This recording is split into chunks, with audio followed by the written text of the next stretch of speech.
Hi everybody, welcome to week 2. For this video, it's going to be really focused in on exactly what you need to do to submit each assignment. Okay. So I'm going to focus on some of the technology here. Mind you, I'm going to be demonstrating this on a Mac computer. If you have a PC, things might be a little bit different, but not too much. All right. So I want to read to you this document which describes the assignments, because really the heart of this are the assignments. And I just want to read it out loud because you're going to be turning your first one in next Sunday, assignment number 1 on the LMS Canvas. Just want to make sure that we've focused on the main things and there's no questions. So the purpose of these assignments is to provide you with an overview of some popular learning management systems. Okay? We realize you already use an LMS in your school district and may not allow you to use a different one with your students. However, being exposed to different ones is always very, very beneficial. You will be creating an account for the LMS's Canvas, Edmodo, Haiku/PowerSchool, and Google Classroom. Each of these must contain the minimum items listed below. Ideally, but not required, you will allow access to your own students to have them to do an assignment you provide, not required. You do not need to create a new assignment for your students. It can be one that you've already used in the past. If you choose to, you can use the same assignment for all 4 learning management systems. However, consider using a different one for each learning management system so your students can genuinely participate in accessing a relevant assignment they would have to do anyway for that particular week in one of your classes or subject areas. Again, not required. And some of you might already be doing something like this in Google Classroom or the other learning management systems you do, and you can go ahead and double dip. That's fine. Okay. Other things, specifically this week, we're going to be learning about pedagogies such as UBD and other design concepts. This will hopefully have some influence on how you design your class in your learning management system, although it's hypothetical. As we progress through the course, you will have more exposure to various design considerations. So your first learning management system design in Canvas might be more focused on understanding by design. Some other design will be dictated by the limitations of that learning management system itself, but you will have some ability to customize. All right. So this next part's really important.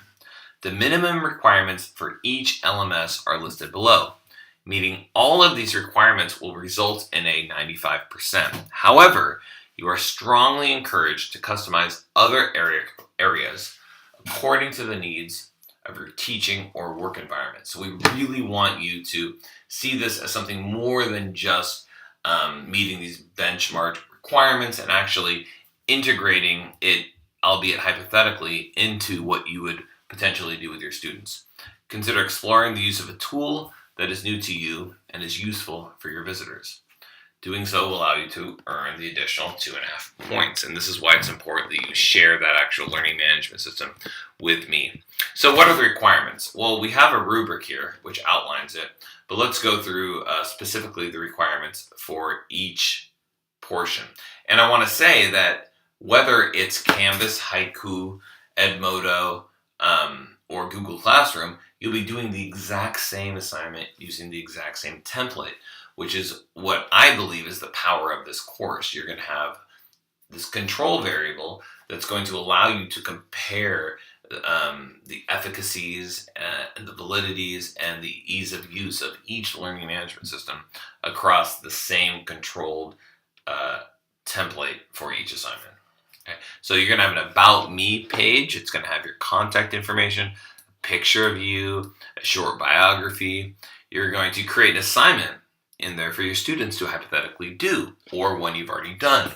It needs to have a complete assignment instructions. Okay. It needs to have a link to an outside resource. It needs to contain a video, instructions on how the assignment will be completed, a rubric for that assignment, and due date and time. You need to contain a FAQ page for your class on the specific assignment. So frequently asked questions about this assignment or that. You need to have a class calendar with upcoming events, some sort of collaborative tool as well. The way you're going to turn this in is you're going to create here a PDF document that contains, it does say Word, but let's focus on PDF. It's a much more professional format. That's going to contain screenshots with headings to each portion of the rubric. And I know it says it's not required, but I really highly encourage you to use this Google Slide template to put the screenshots under the rubric headings, output it as a PDF, and then import it into Blackboard. So let me show you how to do that right now. You're going to click this link, Google Slides template. You're going to click make a copy. When you do that, it's going to toss that slide template right into your Concordia Google Drive. You're going to change this heading from copy of 523 assignment to 523 assignment number 2. You could put your name there. I'll do that. Now, if you notice, each slide has the rubric heading. So you're going to put a screenshot of your About Me area here, a screenshot of your assignment that contains all parts. If you need to copy that and make another page, you can do that. Screenshot of your FAQ area for that assignment, your calendar, your collaborative tool. This just prompts you to download it as a PDF. And it also has this area for some extras. If you want those extra 2.5 points, I really encourage you to do this. Put that right above there. Okay. So you're going to take your screenshot of your region, your About Me area, let's say. I could go to my own personal blog and I have this About Me area. On a Mac, I'm going to hit Command-Shift-4. I'm going to see this little target area. I'm going to find what I want to screenshot. I'm going to put it there. I'm going to save it right there to my desktop, and I'm going to drag. Let's find where's the one I just saved. There it is. I'm going to drag it right in there, and I have it. Okay. Really nice. There it is. Now, I'm going to do that for each one. I might need to make multiple screenshots, like for the assignment, if it doesn't cover everything. And then I'm going to submit it as a PDF. So the way I'm going to do that is I'm going to say File, and I'm going to go down, and it's going to say Download As, and I'm going to say PDF. Okay, so now it's downloaded this to my PDF in my Downloads folder, which for me is on my desktop right here. So then I'm going to go into Blackboard, and I'm going to go into Submit Assignments, and that's exactly where I will submit that assignment. That PDF, I'm going to go in here to Canvas, and I'm going to review the rubric. I'm going to hit Submit. Okay. And I'm going to upload the assignment. I'm going to here, browse my computer, and I'm going to look here, make sure I submitted everything, and upload it. So hopefully that clarified things. If you're on a PC, you can just hit print screen and then edit it in Microsoft Paint if you want to whittle it down to that specific area. Or you can just hit print screen, and it will automatically copy that page as a screenshot, which is fine. You can put that directly in. So hopefully this was helpful. We're going to be using the same process for every assignment.